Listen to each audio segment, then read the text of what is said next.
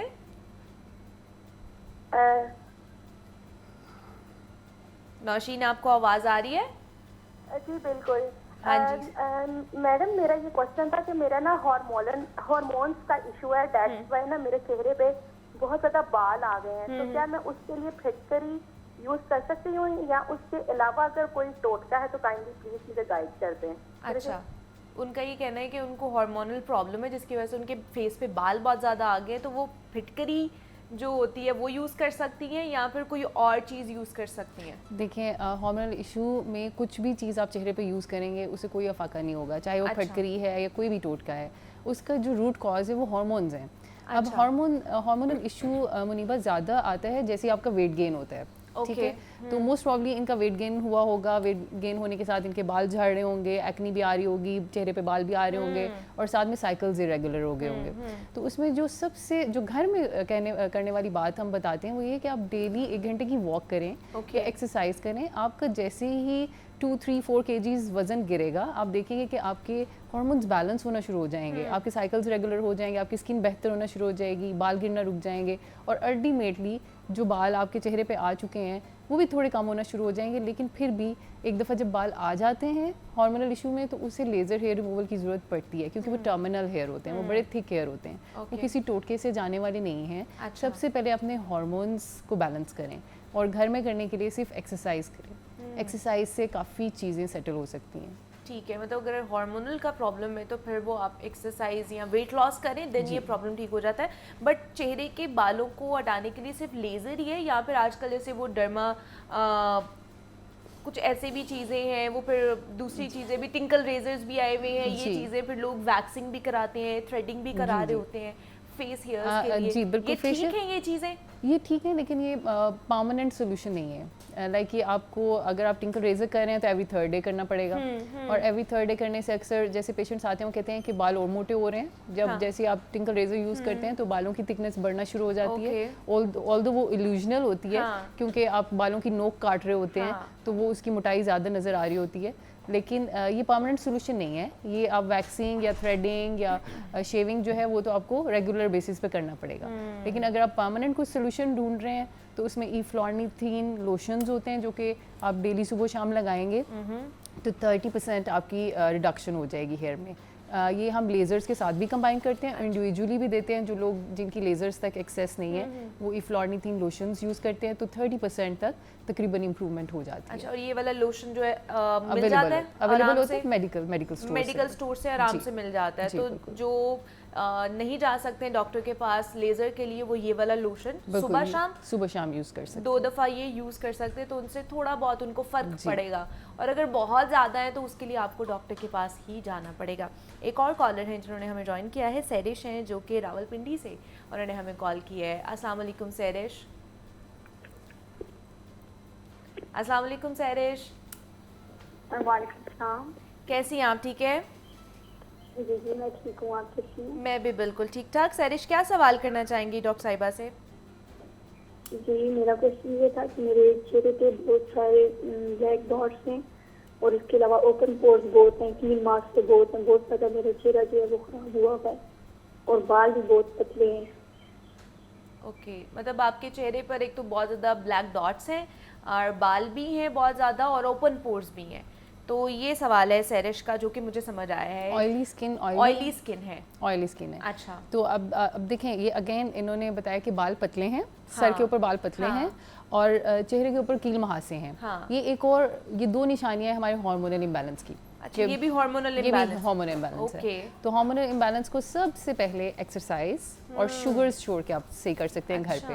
Carbs چھوڑ دیں, روٹی چھوڑ دیں, چاول چھوڑ دیں, میٹھا کھانا چھوڑ دیں اور ساتھ ایکسرسائز کو معمول بنا لیں تو آپ کی بہت ساری چیزیں سیٹل ہونا شروع ہو جائیں گی. لیکن اگین آئلی اسکن کے لیے آپ کو کوئی بھی آئلی اسکن والے فیس واش یوز کرنا ہوگا یا کچھ میڈیکیٹڈ چیزیں ہوتی ہیں جس کو لگانے سے آپ کے کیل مہاسے جو ہیں وہ ختم ہو جاتے ہیں. اس میں آپ بینزائل پروکسائڈ والی کریمز یوز کر سکتے ہیں اور ریٹینوائڈز والی کریمز یوز کر سکتے ہیں. لیکن بالکل پی سائز اماؤنٹ لے کے رات کے وقت دانوں والے ایریا پہ لگانی ہے. صبح اٹھتے ہی چہرہ دھو لینا ہے. بالکل سورج میں یہ کریمز لگا کے نہیں جاتے, نہیں تو اسکن جل جاتی ہے. تو یہ کر سکتے ہیں گھر میں, اسے کرنے سے کافی حالات اچھے ہو جائیں گے. اور خاص طور پر اگر رات میں آپ یہ کریمز لگا رہے ہیں نا تو صبح آپ نے سن بلاک لازمی لگانا ہے. ایگزیکٹلی, بالکل. اس کے بعد اگر آپ باہر نہیں جائیں گے ورنہ آپ کی اسکن جل جائے گی. یہ بھی آپ نے خیال رکھنا ہے. اچھا, فٹافٹ انہوں نے اوپن پورز کا بھی بتایا ہے کہ مجھے اوپن پورز بھی ہیں, تو اس کے لیے کیا کریں؟ اوپن پورز کے لیے گھر میں کرنے کے لیے یہ ہے کہ روز واٹر رکھیں, اسپرے باٹل میں ڈال کے فریج میں رکھ دیں اور صبح شام اس کا اسپرے کریں. یہ بہت اچھا ٹونر ہوتا ہے اور آرگینک ہوتا ہے ٹوٹلی, تو آپ کو الرجیز نہیں کرتا. تو آپ صبح شام اس کا استعمال کریں گے تو آئل پروڈکشن آپ کی کنٹرول رہے گی اور اوپن پورز شرنک ہونا شروع ہو جائیں گے. ٹھیک ہے جی. اوپن پورز کے لیے آپ کو یہ ہم نے آرام سے اور سادہ سا ٹوٹکا بتا دیا ہے کہ آپ جو روز واٹر ہے اس کا استعمال کریں. تو یہ ٹونر بھی ہے اور آپ کو اچھا فیل بھی کرائے گا. تو ہمارے ساتھ ڈاکٹر کنزا موجود تھی. Doctor Kinza, thank you so much for coming, اور اتنے اچھے آپ ہمیں ریمیڈیز بتا کے جا رہی ہیں. اور امید کرتے ہیں کہ جتنے بھی کالرز نے ہمیں کال کیا اور جو بھی دیکھنے والے ہیں ان کی آج کی جو پرابلمس تھی جن کو ہم نے کرٹیل کرنے کی کوشش کی ہے وہ سالو ہو گئی ہوں گی. تو یہاں پہ ایک چھوٹی سی بریک لینی ہے, میں نے ملتے ہیں اس بریک کے بعد.